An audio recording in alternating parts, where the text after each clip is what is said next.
हस्तक्षेपवादी अवधारणा के प्रमुख सिद्धांत। पहला सिद्धांत है कि राज्य एक आवश्यक बुराई है। इन सिद्धांत के अनुसार राज्य सत्ता और शक्ति का प्रतीक है। राज्य एक अयोग्य और अत्याचार करने वाली संस्था है। राज्य उच्च नैतिक संस्था नहीं है, अपितु व्यक्ति की रक्षा करने वाली संस्था है। व्यक्ति के लिए ऐसे घटिया राज्य की कोई आवश्यकता नहीं है, क्योंकि वह राज्य व्यक्ति की स्वतंत्रता में और जीवन में हस्तक्षेप करता है। दूसरा, वही सरकार श्रेष्ठ है जो न्यूनतम शासन करती है। हस्तक्षेपवादियों के अनुसार राज्य एक आवश्यक बुराई है, जिसका कार्यक्षेत्र जितना सीमित रहेगा उतना ही अच्छा है। इस सिद्धांत के अनुसार राज्य के 3 आवश्यक कार्य हैं: देश में शांति और व्यवस्था बनाए रखना, विदेशी आक्रमणों से रक्षा करना और वैध समझौतों को कार्यान्वित करना।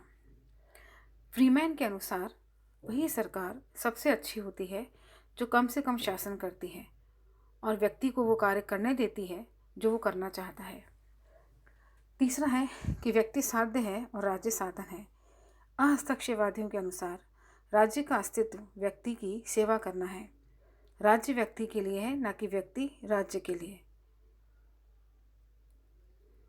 राज्य व्यक्तियों का समूह मात्र है तथा व्यक्तियों के सुख में ही राज्य की उन्नति संभव है।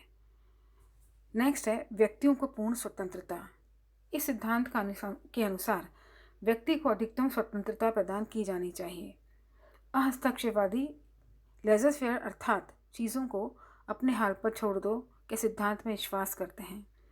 राज्य को व्यक्ति की स्वतंत्रता में कोई हस्तक्षेप नहीं करना चाहिए। स्पेंसर ने कहा है कि अतीत के अनुभव ने हमें सिखाया है कि जब जब राज्य ने व्यक्ति की स्वतंत्रता में हस्तक्षेप किया, उसे नकारात्मक परिणाम उठाने पड़े हैं। नेक्स्ट कि राज्य एक अयोग्य संस्था है, उस पर कभी भी भरोसा नहीं किया जा सकता। नेक्स्ट है आर्थिक क्षेत्र में पूर्ण स्वतंत्रता। हस्तक्षेपवादी विचारक आर्थिक क्षेत्र में पूर्ण स्वतंत्रता के पक्षपाती थे।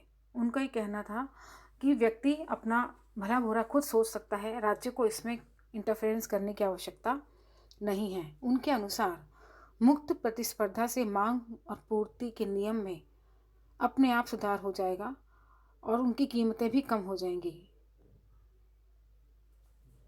इसके पक्ष में कुछ तर्क दिए जाते हैं। पहला है आर्थिक तर्क, जिसके प्रमुख समर्थक एडम स्मिथ, माल्थस, रिकार्डो और मिल हैं। इनके अनुसार प्रत्येक मनुष्य अपनी लाभ हानि को अच्छी तरह समझता है, अतः राज्य को व्यक्ति के जीवन में कोई हस्तक्षेप नहीं करना चाहिए। वस्तुओं का मूल्य उनकी मांग और पूर्ति के सिद्धांत के अनुसार निर्धारित होता है। यदि वस्तु की मांग अधिक होगी तो पूर्ति कम होगी तो दाम बढ़ जाएगा। यदि मांग कम होगी और उत्पादन अधिक होगा तो कीमत घट जाएगी। अतः राज्य को इस क्षेत्र में कोई हस्तक्षेप नहीं करना चाहिए। दूसरा, नैतिक तर्क। इसके समर्थन में नैतिक तर्क यह है कि व्यक्ति का अपना एक अलग व्यक्तित्व होता है, उसकी अपनी एक अलग विशेषता होती है। अतः राज्य का यह कार्य है कि वह व्यक्ति को अपने ढंग से अपने व्यक्तित्व का विकास करने दे। सभी व्यक्तियों को एक ही लाठी से हाँकने का प्रयत्न नहीं किया जाना चाहिए। तीसरा है ऐतिहासिक तर्क। इस तर्क के अनुसार हस्तक्षेपवादी ये सिद्ध करने का प्रयास करते हैं कि राज्य द्वारा आर्थिक और सामाजिक जीवन में हस्तक्षेप सदैव हानिकारक रहा है। अतः राज्य को व्यक्ति के जीवन में हस्तक्षेप नहीं करना चाहिए। व्यवहारिक तर्क। इस तर्क के अनुसार सभी कार्यों के संपादन की योग्यता राज्य में नहीं है, अतः राज्य सारे कार्यों को नहीं कर सकता। फिर आता है वैज्ञानिक तर्क। हर्बर्ट स्पेंसर ने इस तर्क का समर्थन किया है और उसके अनुसार जीवन संघर्ष में जो व्यक्ति योग्य होता है वही आगे बढ़ता है। अयोग्य व्यक्तियों को इस राज्य में जीने का कोई अधिकार नहीं होना चाहिए, ये प्रकृति का नियम है।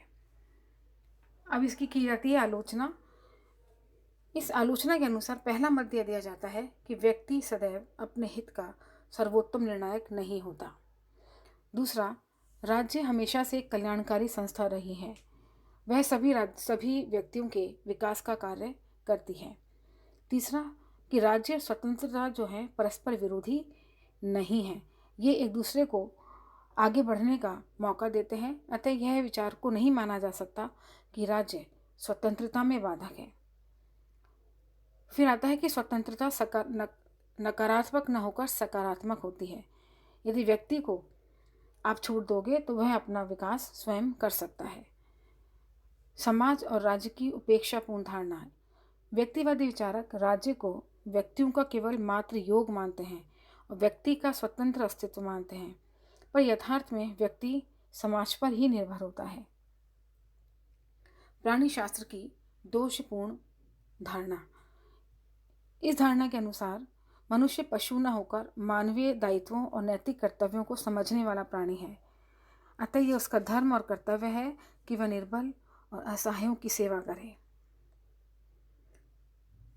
नेक्स्ट आलोचना की जाती है कि राज्य का सुधार संभव है। अहस्तक्षेपवादी राज्य की यह कहकर आलोचना करते हैं कि वह अकुशल, खर्चीला, भ्रष्ट और नौकरशाही का शासन है, लेकिन यदि राज्य में दोष आ गया है तो उसकी रोकथाम की जा सकती है।